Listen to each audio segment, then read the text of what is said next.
This man starved his 4-year-old daughter to death, and he's just been sentenced to 155 years behind bars for the crime. The jury find the defendant guilty of malice murder. Count 14. We, the jury, find the defendant guilty of kidnapping. His name is Rodney McWeay, and honestly, the details of this case are deeply disturbing. It all started on December 11, 2023, when 4-year-old Treasure McWeay was rushed to a children's hospital in Atlanta after she was found unresponsive. Sadly, she didn't make it. Doctors later discovered that she had been starved to death, which led to the police getting involved.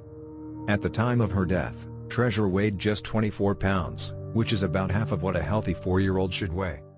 Doctors also found less than an ounce of water in her stomach, which clearly showed that she had been seriously starved. When police began their investigation, they found out that Rodney lived with Treasure and her 2 younger brothers, and that he physically abused them too, just like he did to little Treasure. He always kept all 3 children locked inside one room, and they were only allowed to come out when he gave permission. He also had surveillance cameras installed all over the house to closely watch the children, including some that were pointed directly at their beds. When police searched the house, they didn't find any food or clothes for the children in the house. All they saw was rotten eggs and spoiled milk. After an extensive investigation, Rodney was eventually arrested and charged with his daughter's murder. After his arrest, investigators uncovered even more disturbing details about how he had been abusing his kids for years. They found out that Georgia Child Services had previously taken the children from his care because of poor living conditions and several reports of abuse. In one of those incidents, Rodney knocked out his son's tooth during an assault.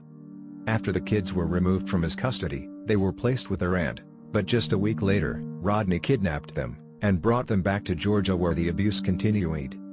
At his trial, Rodney's lawyers said that he made some bad choices, but that he didn't mean to hurt his kids.